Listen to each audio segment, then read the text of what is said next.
Boa noite, pessoal. Vamos começar pontualmente. Muito obrigado pela presença de todos que estão aqui, os que vão assistir depois pelo YouTube. Quem quiser divulgar para os amigos para assistirem depois também, todos os cafés vão para a internet.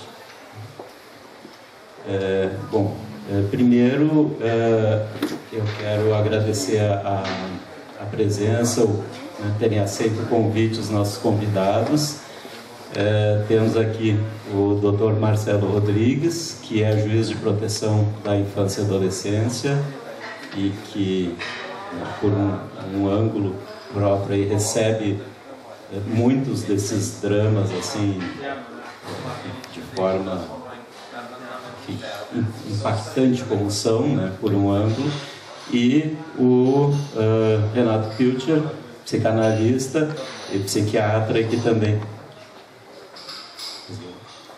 não tem muita experiência de palco aqui, de microfone. O Renato Pilcher, então, psicanalista também, né, de adolescentes, e que também tem a experiência de atender o pronto-socorro, psiquiatra do HPS, também tem, então, uma vasta experiência.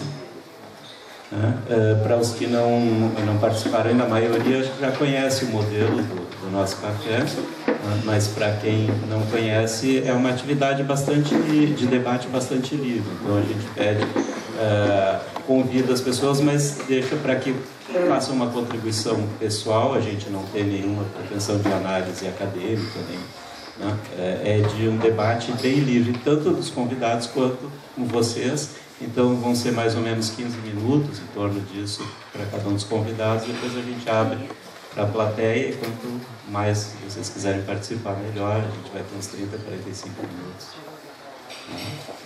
Então vamos começar com o Renato.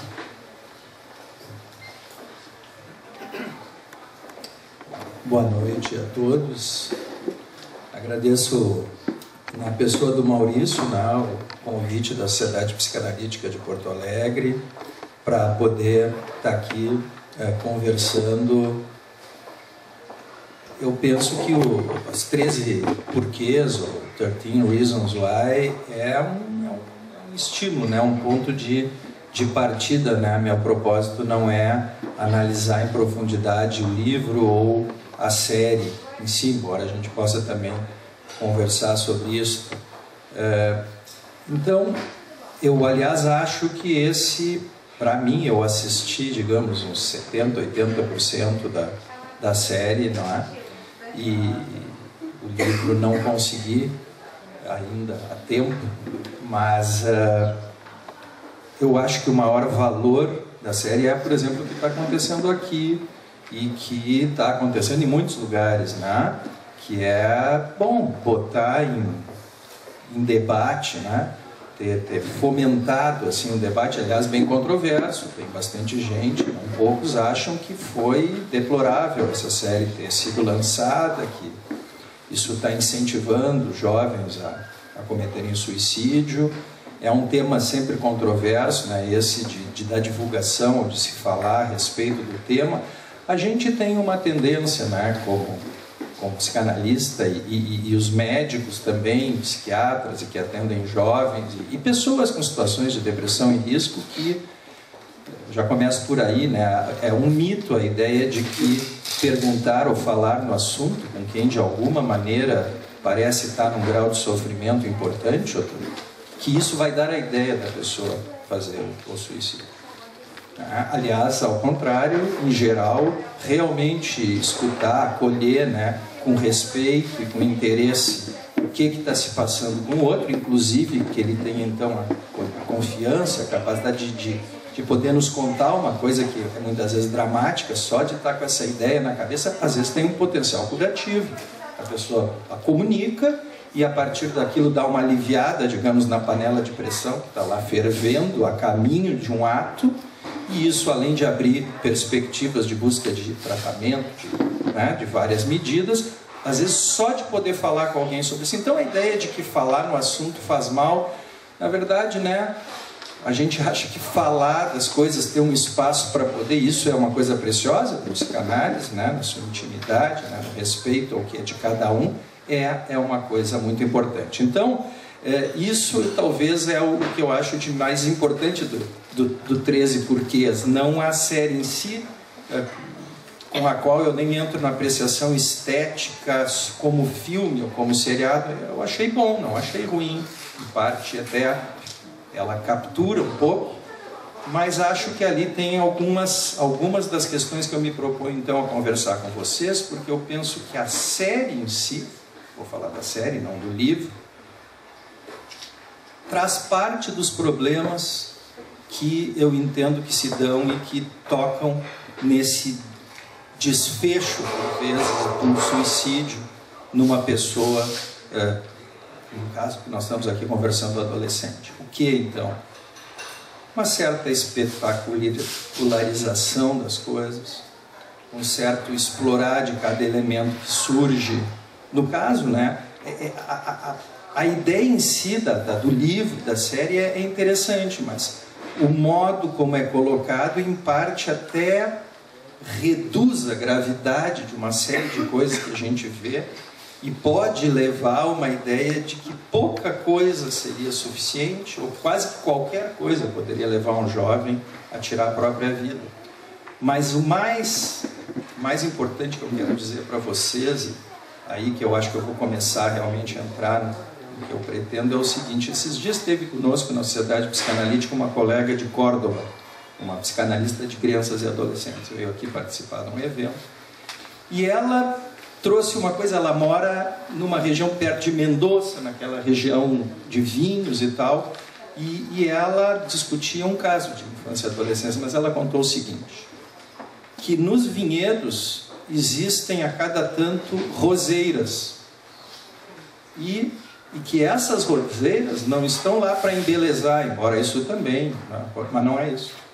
As roseiras são uma espécie de sinalização das pragas. Quando existem pragas que vêm, elas primeiro vão nas roseiras, e aí a roseira sofre muito ou morre, e isso sinaliza, né, o produtor para tomar medidas com relação a proteger os seus vinhedos. Eu acho que os adolescentes são as roseiras. Eu acho que essa passagem difícil da infância para a vida adulta, que caracteriza a adolescência, com toda a mudança corporal, com todo um reconhecimento e desidealização, enfim, dos pais, dos adultos, uma visão, né? A entrada na própria escolarização e nos meandros difíceis que são... Me avisa, porque eu estou dando conta que eu me estendo um pouco. Eu acho bom a gente falar com liberdade, mas às vezes a gente precisa...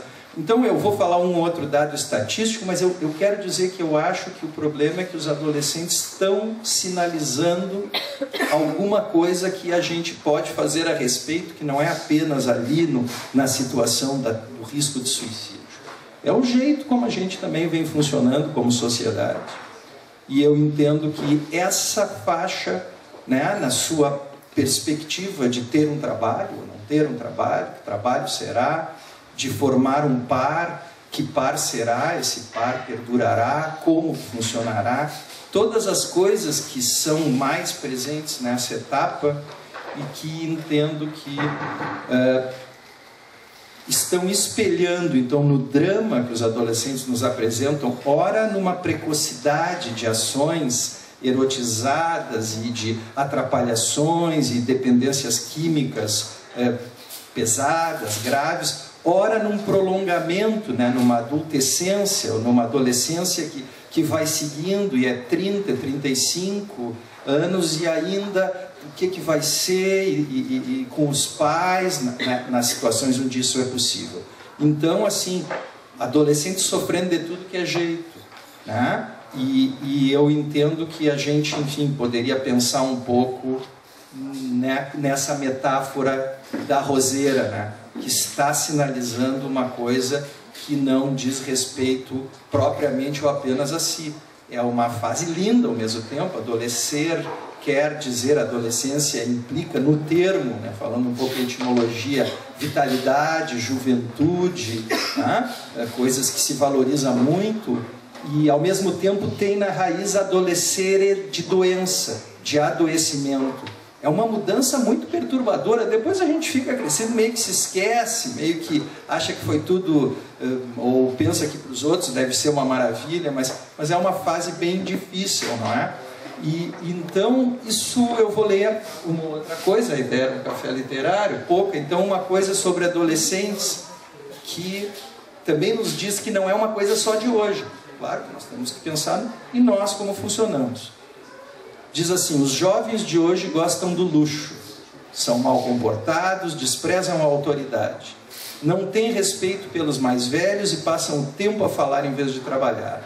Não se levantam quando um adulto chega, contradizem os pais, apresentam-se em sociedade com enfeites estranhos, apressam-se a ir para a mesa e comem as guloseimas, cruzam as pernas e tiranizam os seus mestres. Isso foi escrito por Sócrates em 470 a.C. Então, que é uma etapa de confrontação, de desafio, de que dá um desassossego, e ao mesmo tempo é onde também pode ter a mudança, onde pode vir inovação, onde pode se entrar também na fase adulta, ajudando a mudar o mundo para melhor. Mas isso vai ter a ver com a célula básica, a família, onde essa pessoa é criada desde o início, desde pequenininha, e a matriz maior em volta, a escola, a comunidade, a cidade, o país. Bueno, em termos de dados, muito rapidamente, né, realmente já é um problema há bastante tempo, não só lá desde da Grécia Antiga, mas, enfim, a gente tem um incremento nas estatísticas. É preciso dizer, né, que o fenômeno do suicídio, como ele invoca vergonha e uma sensação de fracasso, ainda mais, né, de novo entrando nessa nossa sociedade do desempenho, como alguns filósofos dizem, né, então é subnotificado. A verdade é que o número de ocorrências de tentativa de suicídio e de morte por suicídio é muito maior que as estatísticas apontam. Existem países, como os lá da Escandinávia, onde isso é bem mais frequente de ser dito o que aconteceu. Por isso, por vezes, também lá é dito que ocorrem mais suicídios que aqui. Mas o nosso número é impressionante, ainda com a subnotificação. Então, para dar uma ideia, né, no Brasil se estima que seriam em torno de 32 suicídios por dia. Um a cada 45 minutos. Suicídio aqui, eu não estou falando tentativa, estou falando do suicídio que ocorre, a morte da pessoa. Tentativas, bom, aí os números são bem mais, mas seria até 30 vezes maior, né? De 30 a 300 vezes maior o número de tentativas para cada morte que acontece na situação da qual nós estamos falando. No mundo, são 800 mil por ano, então um a cada 40 segundos uma pessoa no mundo tira a própria vida. E efetivamente tira e morre, né, dessa situação. Mas houve um incremento no que se mensura, por exemplo, de 1980 a gente tinha na faixa dos 15 aos 24 anos uma média de 4,4 suicídios para 100 mil habitantes. Em 2014 nós estamos em 5,6 por 100 mil. O aumento é de 27%.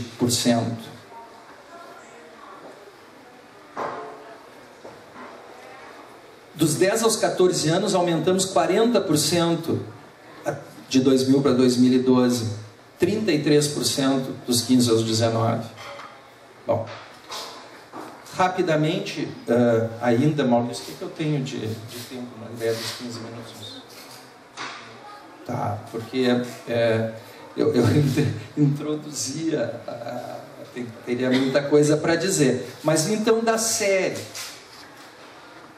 Ou será que eu...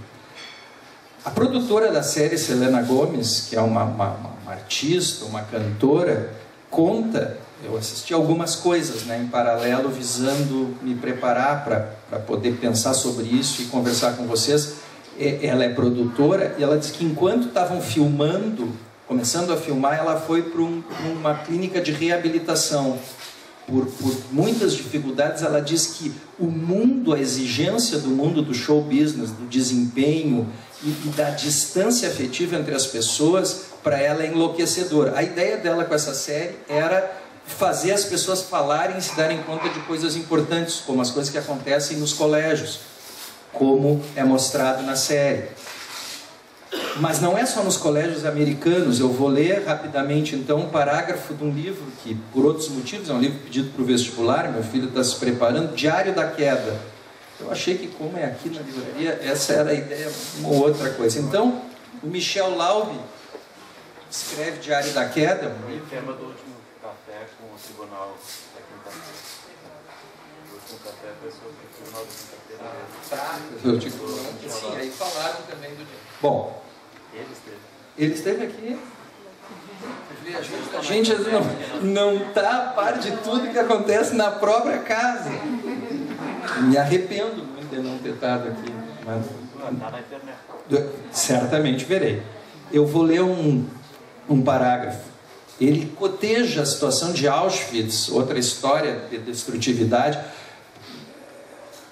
Ali antes a gente falava um pouquinho, tu comentavas, né, que às vezes uma pessoa que está falando em se matar, também ela fala sobre vontade de ver sangue ou de matar os outros. Por vezes essa energia destrutiva e que a pessoa não dá conta, ela seguidamente, para não atacar alguém que ela ainda aprecia, ela ataca a si mesma. Isso é uma coisa que ocorre, e às vezes acontece as duas coisas. Diz ele, Michel Laube, praticamente todos os meus colegas fizeram bar mitzvah, que é uma cerimônia aos 13 anos dentro da religião judaica.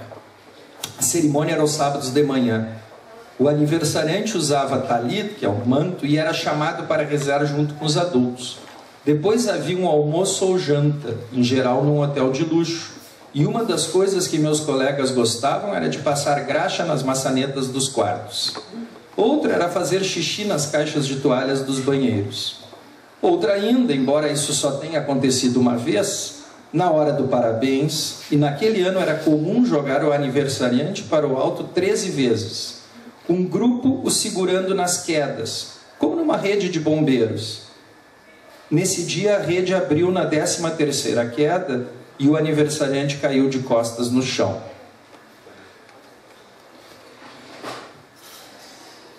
Eu acho que a nossa rede de bombeiros, que é também o nosso funcionamento social, tá muito falha. E isso impacta os adolescentes. Bertolotti, que é um psiquiatra que fez parte da formação dele aqui, depois foi para a OMS, enfim, mora e trabalha na Europa, aponta que a falta de perspectiva de vida para muitos jovens, a insegurança física e econômica, o desemprego ou a falta de acesso são muito decisivos nessa fenomenologia que a gente está falando. Não é só um transtorno mental. Por um lado é tentador atribuir a uma doença assim neuronal ou algo que uns têm, outros não têm, porque enfim o cérebro se construiu dessa maneira. Acontece que, até isso também acontece, mas o cérebro contém a mente, ou é parte da mente, está lá, a gente não sabe exatamente, mas a cultura é a mente. E a cultura, bom, é o que nós fazemos ou não fazemos, se a gente lê, se a gente não lê, se a gente conversa, se a gente pensa. E o espaço para pensar, vamos voltar à série, que espaço tinha quem pensava naquele grupo de jovens lá, que é apresentado ao longo dos 13 capítulos? Pensar de um jeito um pouco mais reflexivo. Não sei, a pessoa que um pouco mais aponta isso é o Clay, é o jovem, né, vamos dizer assim, um protagonista muito importante, que ao mesmo tempo, para mim parece um bem humano, ele apresenta conflitos, mas ele é deixado, escorraçado, assim, deixado de lado, né, e ele mesmo um pouco também se exclui, mas por uma dificuldade de encontrar, né, parceria para o diálogo. Bom, vamos falar um pouquinho mais do filme. Um dos problemas da série, das violências físicas, sexuais, que ocorrem em escolas particulares e em escolas públicas, é que a pessoa fica com uma desesperança de que as possibilidades novas possam ser vividas de outro jeito. Claro que isso... E aí entra a importância, às vezes, dos tratamentos, né, para desfazer essa... Mas a ideia é de que a pessoa vai se dar muito mal se ela confiar, se ela amar. Então, voltando à série, o Clay, a participação dele é que ele não consegue direito dizer para a personagem Hannah que ama ela, embora ele amasse, isso é evidente. Eles ficam naquela cena, né, um pouco atrapalhada. Ele aceita que ela diz para ele que quer parar o que estava acontecendo, porque na cabeça dela estava em curso o trauma, aquela situação do abuso anterior com outro personagem na banheira, toda aquela cena. Bom, se está tendo spoiler, como se diz hoje em dia aqui, se eu estou contando para alguém que não viu, eu lamento, mas aí senão é que nem a censura. Se tem censura, a gente já não consegue falar. Então eu estou me permitindo conversar com vocês, pressupondo que todos, ou a maioria, viu a série, sabe, né, mais ou menos do que se trata. Mas enfim, a Hannah, magoada, machucada com aquela situação, eu acho que tem muita gravidade. Tem outros personagens que uma adolescente me ajudou no consultório. Ela me disse, eu estava até gostando da série um pouco mais. Ela me disse assim, Zé, né, mas era egoísta aquela Hannah, né? Como ela quer tudo, ela tem uma amiga e um amigo, eles não podem namorar porque aí ela vai se matar. A gente aprende muito com as pessoas, com os pacientes. Mas, quer dizer, há uma equiparação de situações que são muito díspares. Uma coisa é um abuso, outra coisa é uma coisa da vida. Às vezes a gente quer uma coisa e aquilo não ocorrerá. Poder lidar com isso é uma tarefa central. E o filme apresenta um desfecho que deu uma certa equiparada, não é? Mas... já foi? Tá, então seguimos mais adiante na hora de conversar. Bom, eu nem cheguei a fazer uma apresentação do tema, queria colocar direto para os convidados, mas só uma menção a partir do que o Renato falou. Por acaso, assim, né, há poucos dias eu estava falou do debate no mundo, né, que a série provocou o livro. O livro já tinha sido um grande sucesso de vendas por muitos anos. Foi muito interessante, não foi um fenômeno de quando foi lançado. Ele permaneceu na lista dos mais vendidos dos Estados Unidos por anos, o que é raro. Não foi aquele pico, assim. E por acaso, há poucos dias eu estava numa cerimônia de graduação de uma high school nos Estados Unidos, e a diretora da escola, na fala dela, a fala dela foi toda a partir da série, toda. E bastante pessoal, assim, comovida, né? E ela disse que ela foi assistir a série por obrigação, porque ela era diretora de escola, né? E ela ia assistir 1 ou 2 capítulos, assim, por obrigação, por estar informada. E aí foi capturada, assistiu todo, e ela disse que começou a pensar nela quando adolescente, na escola, depois ela como mãe, depois ela como diretora da escola, e depois ela como vó recentemente, né? Assim, e ficou muito mobilizada. Então, acho que foi uma ilustração, assim, por acaso, né, há poucos dias. Porque a gente já tinha programado, que me chamou a atenção, e eu estava lendo o livro, eu tinha assistido a série, estava lendo o livro durante, assim, né? Bom, vamos passar para o Marcelo, então, que tem contribuições, vivências muito importantes e de um outro ângulo diferente do que nós psis, assim, e acho que isso enriquece muito. Boa noite a todos. Eu queria agradecer ao Dr. Maurício pelo convite. E lhe confesso, doutor, que quando eu recebi o convite eu fiquei muito preocupado, porque a responsabilidade é muito grande. Vocês imaginam um leigo nessa área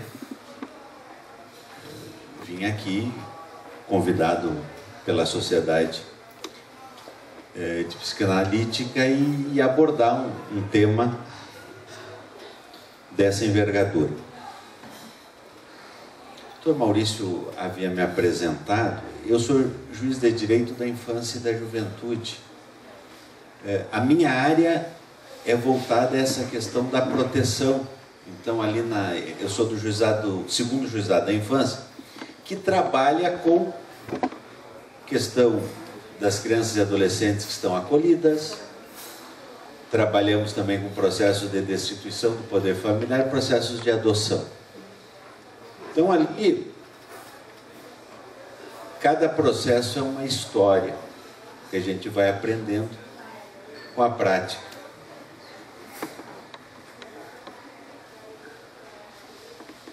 E um princípio norteador que nós temos na área da infância e da juventude é sempre buscar que as decisões tomadas observem o superior interesse da criança ou do adolescente. Só que quem diz o que é o superior interesse da criança e do adolescente é o adulto.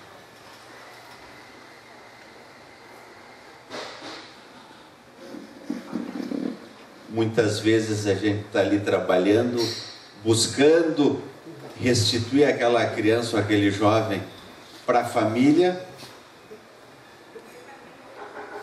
E se a gente não tiver o cuidado, a gente vai impor a ele uma solução que não é a dele.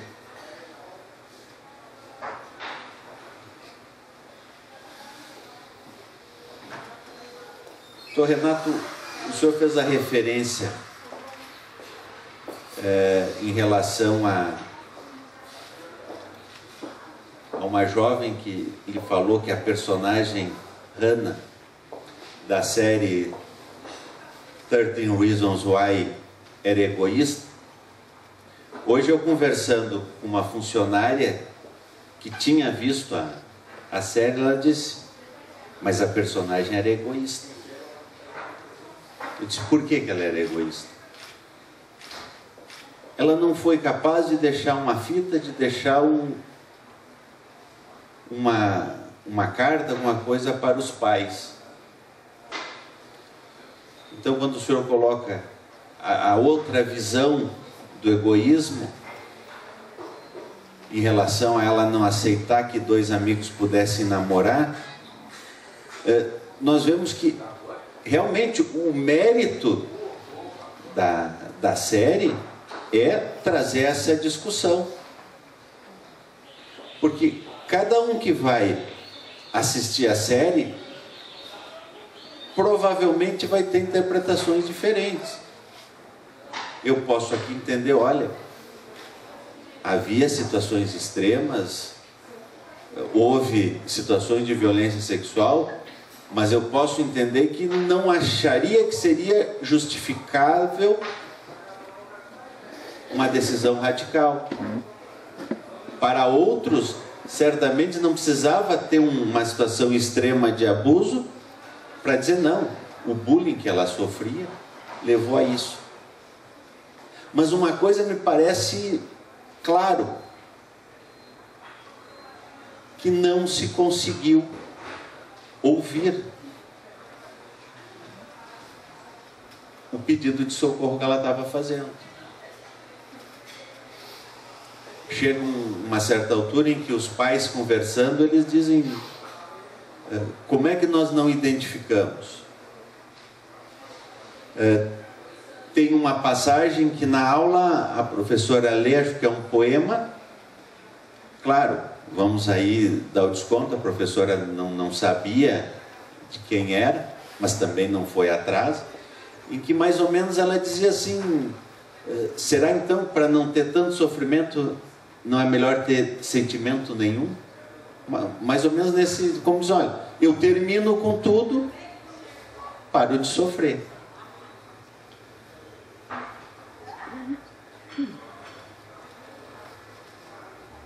Este grito de socorro não foi ouvido. Era um grito silencioso? Era. Mas aí, não só pela minha experiência como juiz, mas pela minha experiência como pai, eu tenho 2 filhos adolescentes. O André Luiz está aqui comigo, o André Luiz é o mais novo, o André Luiz já vai fazer no final do ano 16 anos. E quantas vezes eu chego dou boa noite,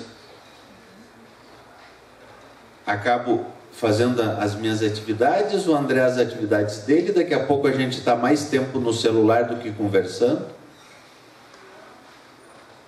E aí chega a situação dos pais da menina.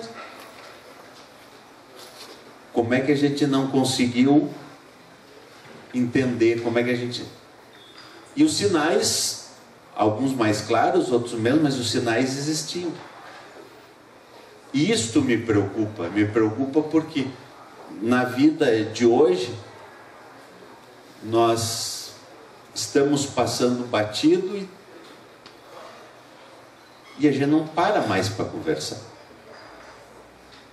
Muitas vezes então eu ignoro, talvez seja mais fácil para mim seguir adiante. Só que aí, se vier a situação extrema, e o suicídio é uma situação extrema, bom, o personagem, o Clay, como é emblemática aquela cena em que ele, na ficção, abraça ela e diz: eu te amo. E ela diz: por que tu não me disse isso quando eu estava vivo? Na verdade, é esse o sentimento que a gente tem. O sentimento que a gente tem era de querer reconstruir aquela série para no final dizer: não, ela não morreu. E isto a gente não consegue. Então, se numa série nós temos esse sentimento, vamos imaginar quem passa pela situação real. Outra situação muito grave, que faz parte, infelizmente, da nossa realidade, a questão do abuso sexual contra crianças e adolescentes. Nós temos uma preocupação, e claro, não se quer dizer que é a solução de todos os males, mas o Poder Judiciário vem buscando, vem trabalhando uma forma de reduzir o dano quando tu tem que ouvir aquela criança ou aquele adolescente que foi vítima de um abuso. Então hoje nós temos o depoimento especial. O que o depoimento especial permite? Permite que aquela menina que vai relatar uma situação traumática, ela esteja numa sala reservada, esteja na presença de um técnico capacitado para tanto, e que vai então conversar com elas, e ela sabendo que em outra sala vai estar o juiz, vai estar o promotor, o advogado, dependendo da situação, o réu ou não. Pela minha experiência, doutor Renato, o senhor imagina, eu juiz em Osório, então a situação, a acusação de estupro, vítima 3 meninas na mesma faixa etária, 8 anos de idade. Entra a primeira menina, o juiz homem, o promotor homem, o advogado homem e o meu secretário homem. Então vocês imaginam uma menina de 8 anos que foi abusada, entra numa sala com 4 homens estranhos. Normalmente a gente já ficaria inibido, mas para falar de um abuso. Claro que ela não falou. Ninguém falaria. Então se desenvolveu toda essa sistemática no sentido de poder, primeiro, saber, para a criança, para adolescente, ter certeza, não, nós não vamos esconder essa história, nós precisamos que tu nos conte a tua história, mas tu vai estar num ambiente protegido. Muitas vezes, e a gente tem essa preocupação de evitar que ela tenha que contar, primeiro lá no processo criminal. Aí aquele pai que abusou, ele vai responder lá na minha vara um processo de destituição do poder familiar. Se eu já tenho o depoimento dela na vara criminal, eu não vou pedir para ela ouvir falar tudo de novo. Então, quantas vezes então este silêncio, justamente porque ela não teve a oportunidade de ter uma escuta qualificada, quantas vezes isso está trabalhando para gerar uma situação tão ou mais grave do que aquela pela qual ela passou.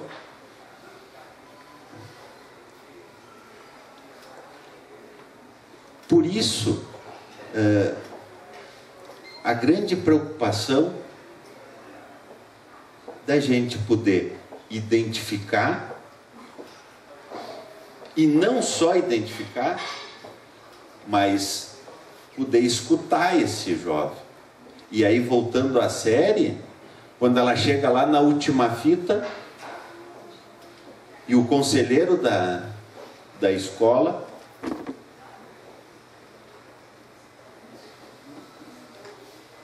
provavelmente não chegou até onde deveria ter chegado. Eu posso até argumentar, bom, mas ele pediu para ela falar, ela não acabou não falando, não identificou quem teria abusado, mas ela estava pedindo socorro ali. Quando ela sai da sala, ela olha para trás esperando que ele fosse atrás dela. E quantas vezes já um filho nosso não saiu da sala esperando que a gente fosse atrás?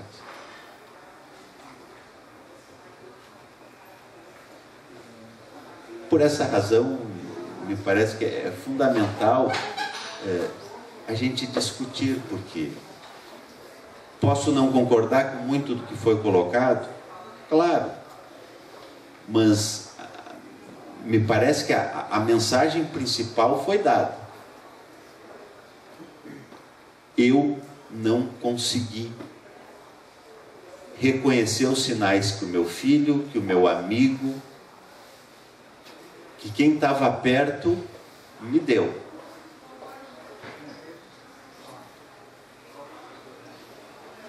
Como muda isso? Bom, acho que começa passando por um diálogo maior.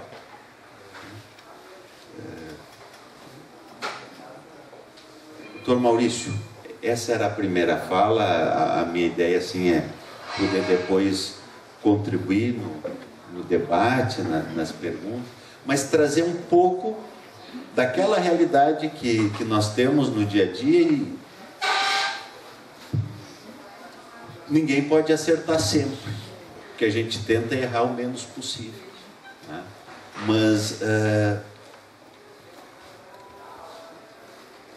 a nossa realidade às vezes faz com que a criança e o adolescente que está ali perto, que está ali, tem aquele processo, tem aquela audiência, às vezes eu não tenho um pai ou uma mãe que possam se responsabilizar por ele. Agora, em outros momentos eu tenho, mas esse pai e esta mãe também continuam ausentes. Pode ter uma presença física, mas não estão ali servindo de apoio para o filho. E isto é algo que nos chama que nós temos a nossa responsabilidade. E me permita trazer uma situação, aproveitando que o André está aqui. O André devia ter em torno de 5 anos de idade. Nós estávamos no sítio dos meus sogros e uma gatinha havia recém ganhado, tinha uns 3 ou 4 filhotes. Ela estava numa cesta amamentando os filhotes e o gato pai estava numa sombra deitado. O André, com 5 anos, pega aquela cesta com a gata e os filhotes e larga do lado do gato pai. O gato pai toma um susto, levanta e vai procurar outra sombra. O André chegou para mim e disse: pai, como pai de gato é folgado. Eu concluí isto, não é novidade nenhuma, mas uma criança de 5 anos fazer essa leitura do pai daqueles gatinhos, até hoje eu não perguntei para o André se ele achava que o pai dele era folgado. Muito obrigado.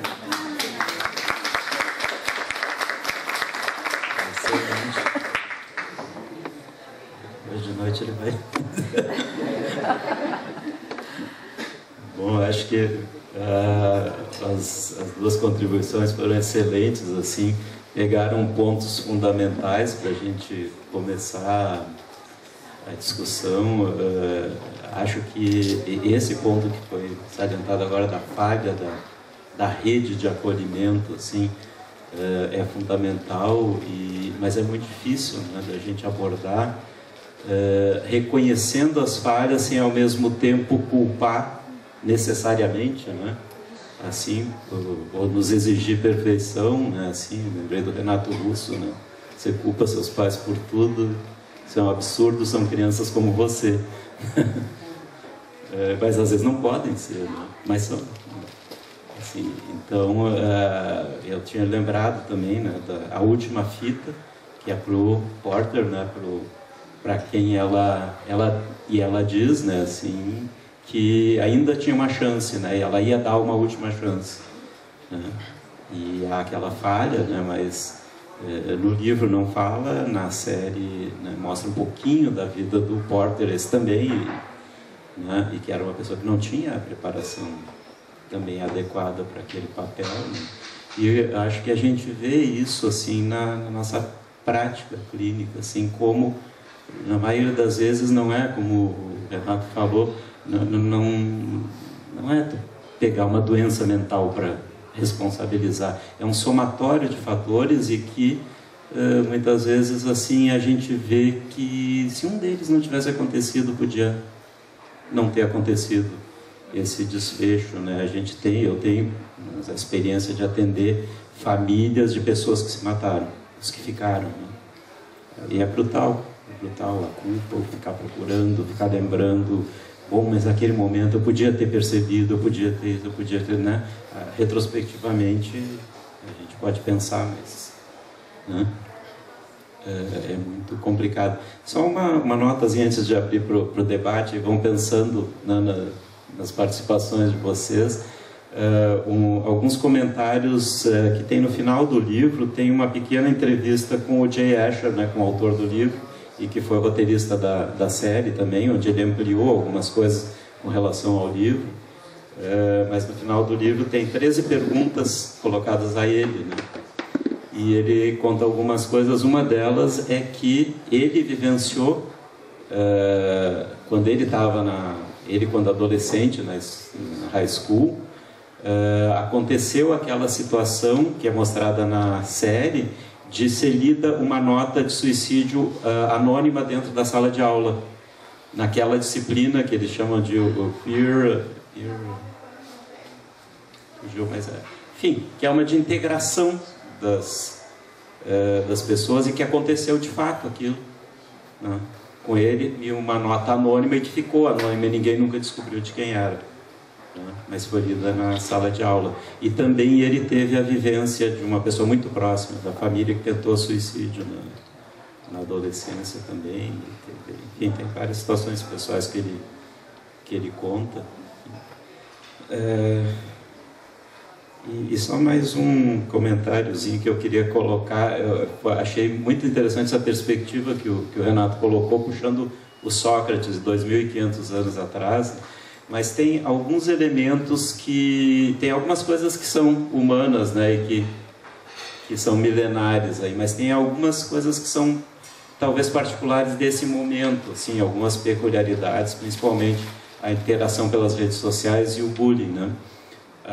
O café anterior foi o Tribunal da Quinta-feira com Michel Laub, ele estava aqui, né, presente, discutindo, e para quem não conhece o livro, se trata de uma situação de linchamento virtual, mas só que é de um homem né, já adulto plenamente, em torno dos 40 anos, né, e mesmo assim todo o estrago que isso pode fazer na vida da pessoa quando cai na rede, né, não a rede de acolhimento, mas essa rede que a gente está vivendo, né, o oposto, assim, e o julgamento e verdadeiro linchamento, assim, sem preocupação, né, de averiguar a veracidade nem nada, e as pessoas vão, assim, selvagemmente, né, fazendo julgamento. E eu recentemente, assim, tomei contato com uma situação, né, onde começou a haver por um grupo de WhatsApp de pais, né, um verdadeiro linchamento a partir de uma lá que botou uma informação, né, sobre uma aluna que nem era verdade, né?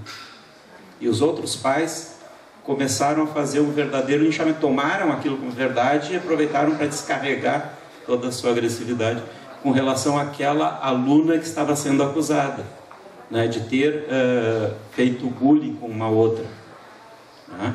E a coisa começou a tomar um volume. Agora, só um detalhe, que idade tinha essa aluna que estava sendo linchada? 5 anos. 5 anos. Né? O tribunal da quinta-feira, com um homem de 40 anos de estrago, né? Então, a loucura, né, que essa coisa toma, assim, isso aí não foi uma coisa extraordinária, foi uma das nossas principais escolas. Aqui. Com vocês, agora, para a gente aproveitar com os nossos convidados, ou para colocar as ideias ou questões, quem se anima? Primeiro, eu quero parabenizar vocês e dizer que eu estou muito satisfeita de ter tomado a decisão de ter vindo aqui hoje ouvir a discussão, porque eu acho que é uma discussão extremamente pertinente e muito importante para nós nesse momento, mesmo que o problema seja socratiano, né? E eu queria parabenizar vocês e falar das minhas... Uma reflexão que eu fiz a respeito. Primeiro, que eu acho que o grande mérito desse seriado é estarmos aqui reunidos, inclusive o André Luiz está aqui junto, representando essa conversa entre pais e filhos, que eu acho que é fundamental, e isso foi o grande mérito dessa discussão, né?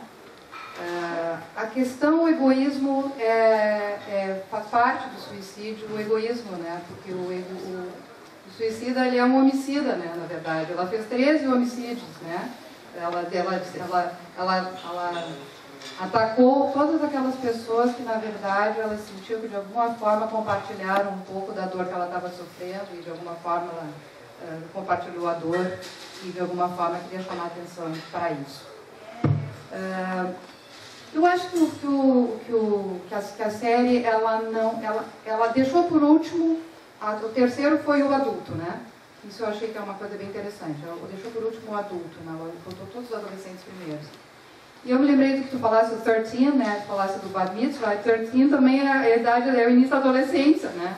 Três razões por quais ela morre também é porque ela é uma adolescente. E ela sofreu um linchamento inicial, né? Ela foi linchada de alguma forma desde o início, ela estava sozinha. E para mim, esse seriado é sobre solidão, né? A solidão de todos, porque os pais, na verdade, estavam extremamente envolvidos com questões deles. Eles estavam ansiosos, preocupados com a atividade, estavam meio falidos. Então, assim, é toda uma reflexão a respeito dos valores que nós estamos compartilhando na sociedade, valores de extrema solidão, de extrema competição. E um dos momentos que os pais, eles até tentam ajudar, eles dão um carro novo para ela, né? Então, assim, era isso que ela estava precisando, o carro novo, né? Então, assim, na verdade, acho que é uma grande crítica à solidão a que todos nós estamos submetidos. Nós estamos priorizando valores que, na verdade, estamos afastando como humanos, né? O Clay resgata, né? O Clay resgata o tempo todo o humano, né? Que eu acho que é o bonito da série, né? Porque o final da série, de alguma forma, resgata o humano, né? As ligações. Então eu queria só trazer essa questão para a discussão, que é a questão da solidão, do tipo de valores que nós estamos compartilhando na nossa sociedade, que nos deixa todos extremamente egoístas, atucanados, competitivos, e deixamos talvez as coisas mais importantes de lado. E só para dizer para o André Luiz que eu acho que ele deu uma prova sensacional do que o pai dele não era folgado, né? Porque ele tinha essa outra, né? Até ele pode dizer, porque ele sabia o que era não folgado, né? Obrigada. Juarez. Eu queria só fazer um comentário a respeito do egoísmo. Vocês comentaram, duas pessoas falaram o egoísmo dessa personagem. Agora, eu queria lembrar o seguinte, né? Na biologia, né? Se tu pega um protozoário e coloca no meio ambiente hostil, aumenta o pH desse meio ambiente, esse protozoário vai se encistar. Ele forma uma carapaça em torno para se proteger desse meio ambiente agressivo. Então, assim, até um certo ponto, o egoísmo é uma defesa valiosa. Quando o meio ambiente é muito hostil, né, qualquer ser se protege se insistendo. Né? Então, acho que essa moça, né, ela formou essa carapaça, né, egoísta como uma defesa contra um meio extremamente agressivo, coisa que precisava ter sido detectada antes. Talvez quando ela se tornou, né, uma egoísta por defesa, já era tarde demais. Eu queria só trazer esse tema para o debate também. Fundamental, né? Para a gente não culpar a vítima, até porque é uma tendência, porque angustia a todos nós, né? Assim, não é uma coisa daquelas pessoas que são ou doentes ou são egoístas ou são aquilo, né? Na verdade, né, como é que a gente pode saber o quão perto já tantas pessoas ou nós mesmos, né, passamos, né?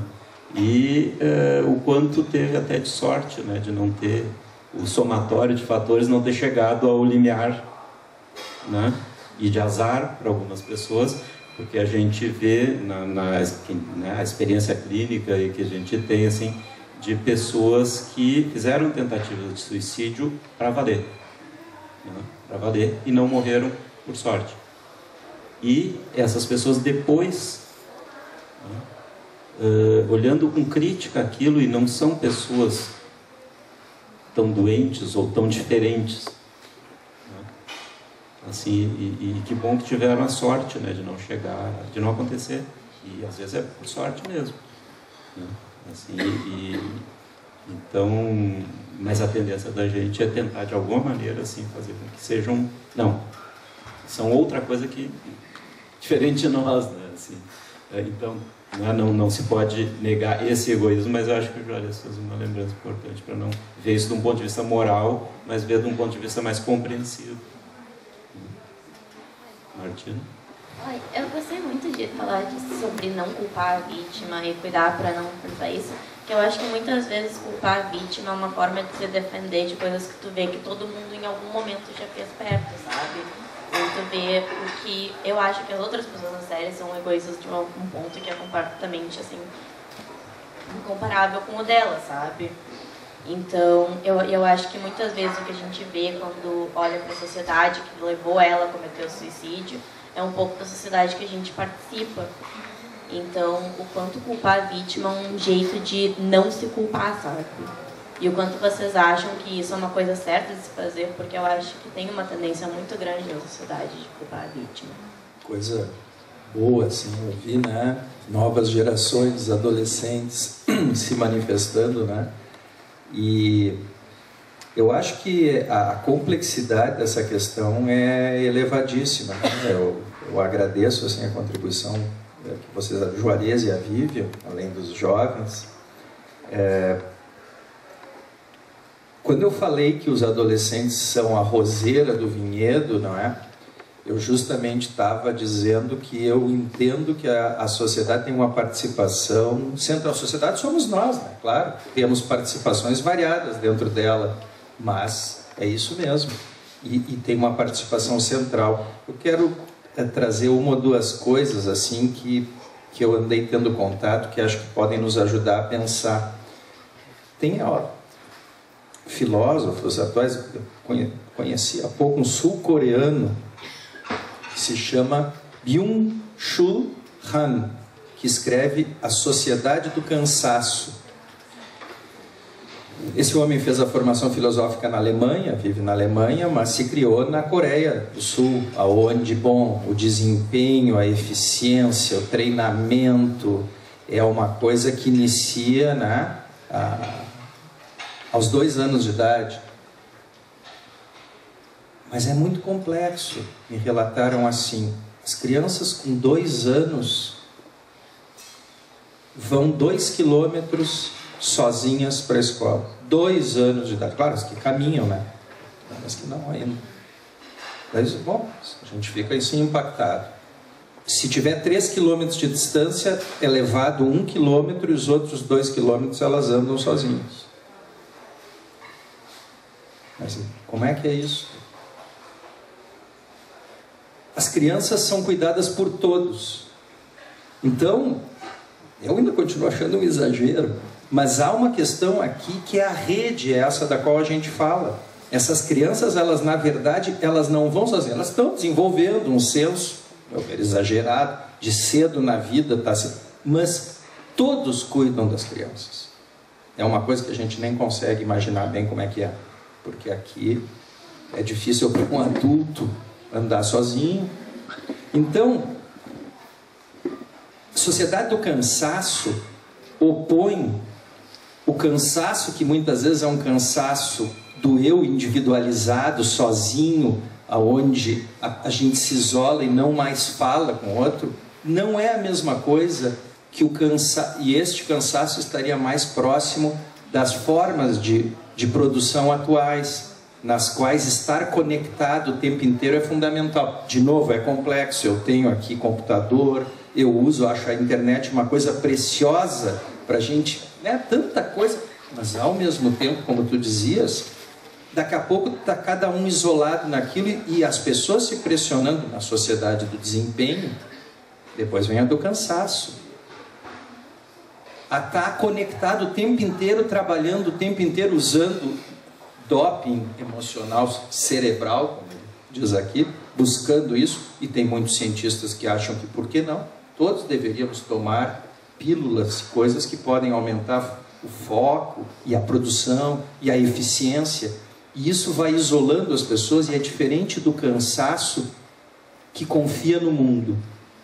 É um cansaço no qual a gente está cansado e pode ter mais alguém junto com a gente, que está naquele momento também cansado, refletindo, pensando, descansando, criando, brincando um pouco, sendo lúdico, não só competindo, produzindo, correndo. É difícil, é um desafio, mas ele coloca que esta sociedade do cansaço poderá, a do cansaço que reflete, a do cansaço que permite o ócio criativo, para usar o Domênico De Masi, né? A possibilidade da gente não se sentir cobrado o tempo inteiro na performance, permitindo a abertura de novos horizontes, porque o que a gente tem visto, e eu imagino a situação delicadíssima que tu vives, né, na função de avaliar, é bem que tu dissesse, mas o que é o melhor para aquela dor? É tirar da mãe? É ficar com a mãe? É deixar na casa? É pôr eu admiro, entende? Acho muito bonita essa função e muito difícil. A complexidade, então, do que a gente vive tem tudo a ver com a sociedade e com o jeito, não é? Culpar a vítima é uma das maneiras, né, de se fugir à responsabilidade que todos temos, né? Porque essas escolas que estão ali apresentadas não é só nos Estados Unidos, como eu procurei exemplificar, que isso tem também aqui em Porto Alegre. Outra coisa que me chamou a atenção, na série os pais nunca foram um recurso. Nenhum deles, não é só nenhum deles procura os pais. Aquela outra menina, a Jéssica, que também tinha sido abusada, é só no último capítulo que ela diz para o pai: eu preciso te contar alguma coisa. O Clay nunca falou para a mãe.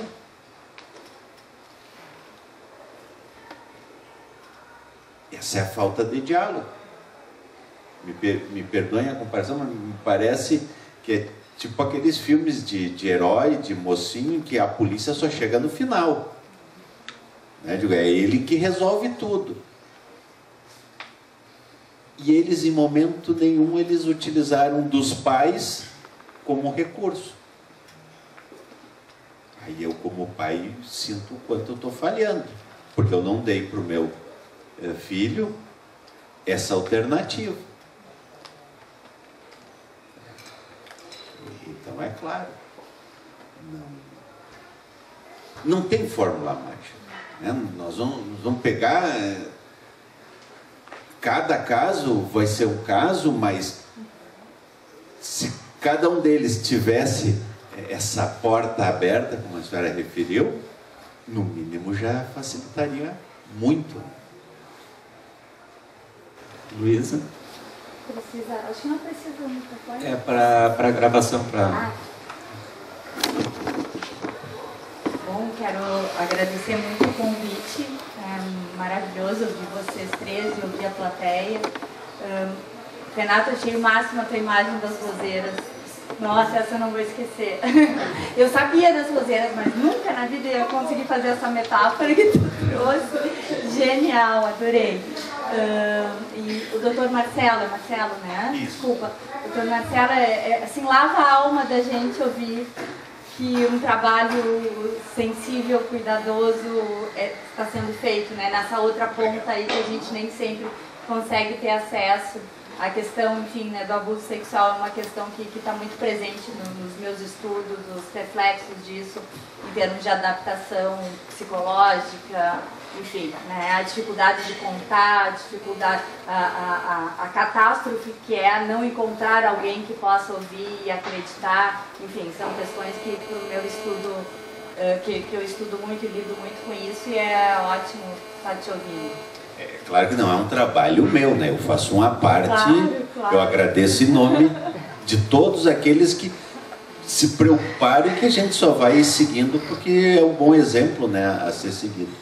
Não, sim, mas tá aqui como representante é muito bom para a gente ouvir que isso é pensado e considerado dessa forma.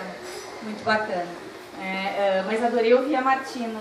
Acho que o que a Martina traz é um nó na psicanálise e no judiciário também, né? Mas na psicanálise também. A culpabilização da vítima é uma história feia e antiga da psicanálise.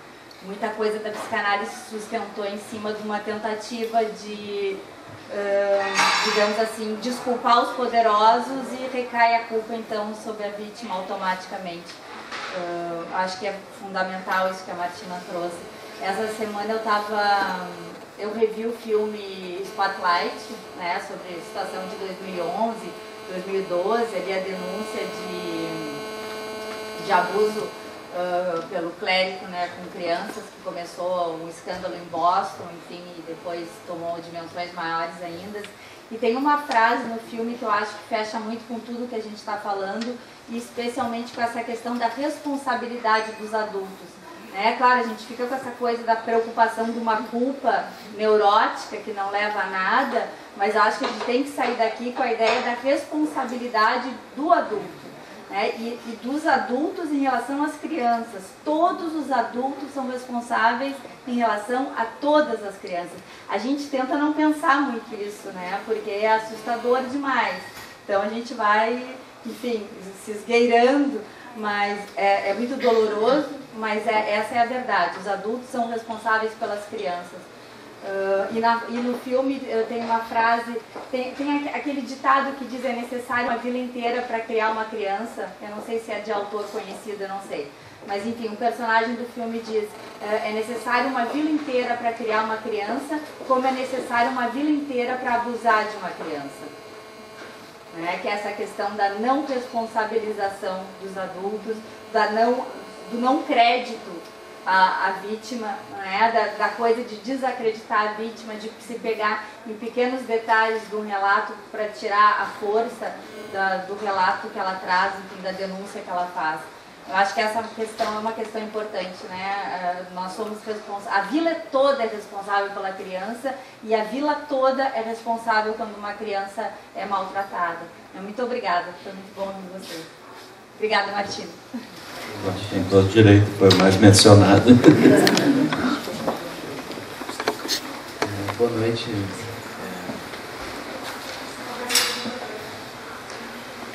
É meio difícil falar, nervoso. Mas assim, eu queria falar sobre, primeiro, um pouco sobre a série, que, na minha opinião, eu achei que talvez a história sobre os 13 porquês, em que alguns porquês foram um pouco rasos, entende? Em relação a que talvez nem todos tenham sido determinantes para o suicídio. Claro que a questão do estupro é algo muito... Claro, foi, acho que o principal. Tudo que ela sofreu de bullying, foi algo realmente grave, entende?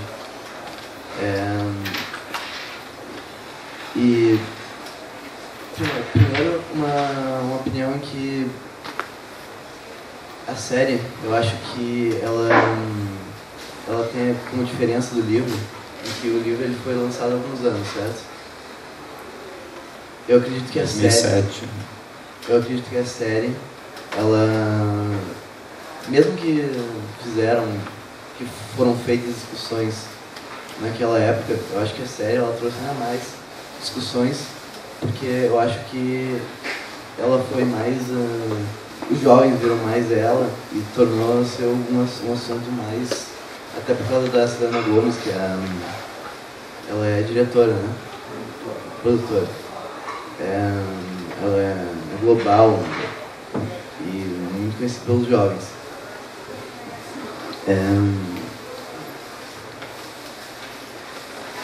No final, falando sobre foi um psicólogo que atendeu ela, né? Faltou o polimento dele, o polimento de várias pessoas que foram pequenas coisas, eu acho, que determinaram para ela fazer a decisão sobre o suicídio.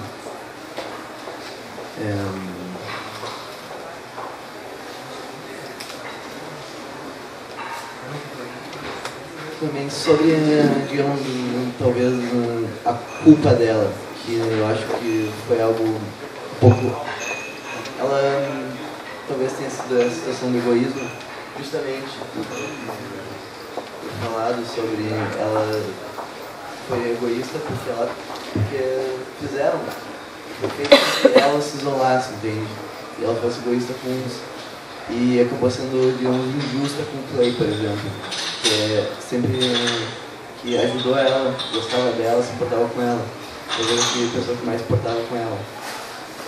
Eu acho que ela acabou sendo injusta com o Clay, mas por todos os traumas que ela tinha passado e tal. E ainda a última situação de que sobre as pessoas que precisam falar sobre a série, até o livro também, especialmente com os jovens, de que as pessoas que, por exemplo, o senhor, talvez em escolas, uma diretora, uma professora, ela acaba fazendo, digamos, não importando se ela gostou da série ou se ela achou que realmente é um grande gatilho para jovens cometerem suicídio.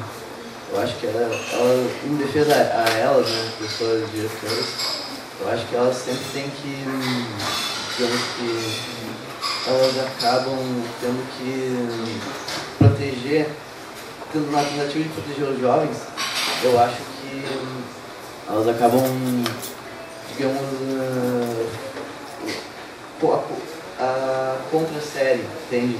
elas acabam não falando mal de uns mal da série, mas por uma posição de jovens, em que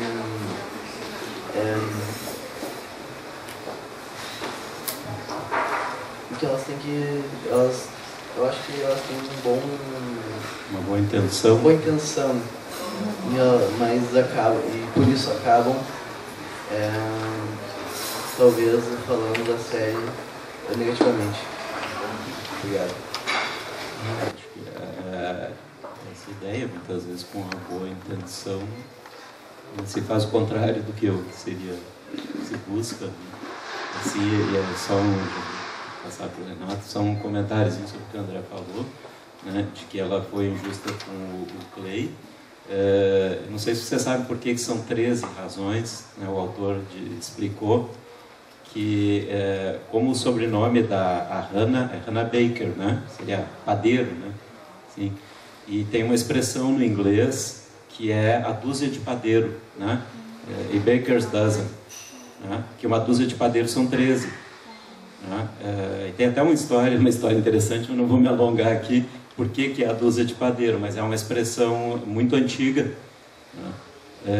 E justamente nas 13 razões é uma dúzia de padeiro também, porque são 12. Na verdade, a fita para o Clay não é para acusar ele, é para pedir desculpas para ele, né? Ela pede desculpas à fita do Clay, que ele, até chegar a ele fica esperando, né, ser culpado, e ela na verdade está se desculpando com ele. Vou passar para o Renato.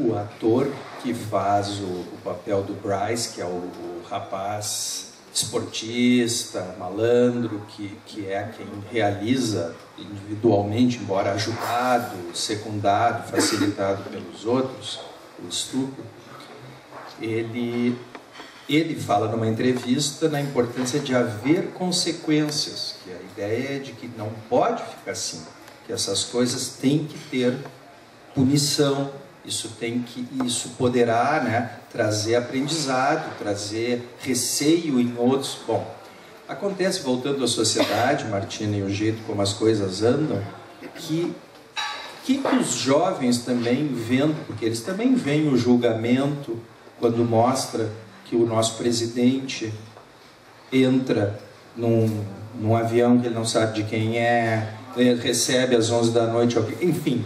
Tem uma série de coisas que podem, né, os argumentos, bom, mas a economia não deve modificar, mas a mensagem que fica sobre o certo, o errado, e aquele antigo comercial de cigarros ainda do Gerson, jogador de futebol, lá na época do milagre dos anos 70, que o Brasil foi campeão mundial, ele propagandeava um cigarro e dizia lá, você tem que levar vantagem em tudo, certo?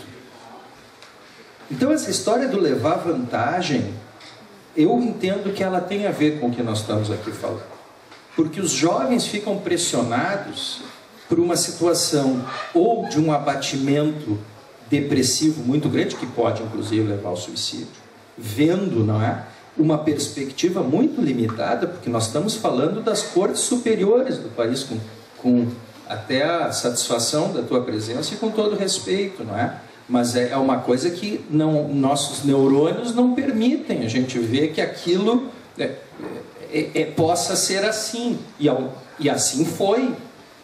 Então, existe uma saída perversa que muitos, falando dos adolescentes, roubam, se drogam, têm atitudes que são ofensivas, mas que são em parte resposta, que nem o protozoário que se defende, e por isso o egoísmo dela, em parte, é defensivo, não é? Contra um meio hostil. O jovem, eventualmente, também, entre se abater, se deprimir ou ouvir, não, você tem que levar vantagem em tudo. Você tem que obter, seja de que jeito for, as coisas dessa nossa sociedade do consumo, do correr atrás, né? E esse meio de cultura é um pH péssimo para a juventude, e a gente sofre isso de diferentes maneiras. Então Eu acho que não poderia sentir de não trazer isso, que isso eu penso que exemplifica. O que a gente vai fazer? Bom, quem sabe, não sei, se cansar e achar energia para de alguma maneira protestar, se manifestar. Queremos que algumas coisas, né, possam se modificar, e a juventude vai se beneficiar vendo exemplos onde tem consequências. Se há estupro, tem penalização, tem que ter. Se há roubo, tem que ter também, em qualquer esfera, e nas mais altas mais ainda, né? Esse é o exemplo que virá. Comentário, depois eu vou, se alguém mais quiser fazer alguma colocação, e depois nossos convidados para a gente encerrar. Mas assim, vou dar só uma visão um pouco mais otimista, então, que assim, realmente tem esse lado assim, de que o que está se vendo, né, nos modelos, entre aspas, assim, né, com relação à responsabilização ou não, mas por outro lado a questão que até também trouxeste de início, né, assim, que se falar sobre as coisas, né, ventila e é saudável, e enfim, a gente não sabe, né, o quanto está acontecendo que não acontecia, o quanto está se falando sobre o que sempre aconteceu, né? Assim, ou as duas coisas, né? Mas assim, de alguma maneira está se falando, né? Eu acho que uma coisa que pesa muito, isso eu também arborar em falar na mente de um suicida, mas enfim, é um tema que sempre me interessou. E eu acho que a vergonha é uma palavra assim extremamente forte para o suicida.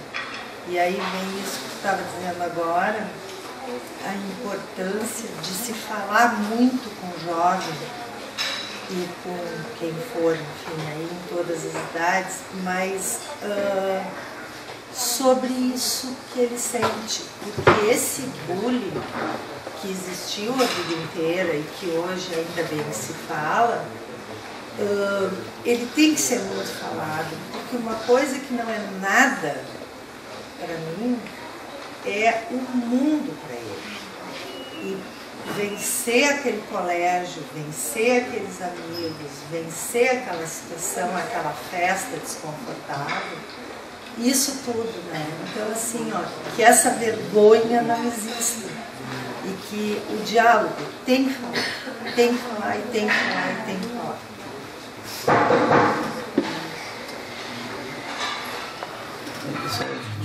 Está chegando no limite do nosso tempo, então eu vou passar para brevemente os convidados fazerem as últimas colocações.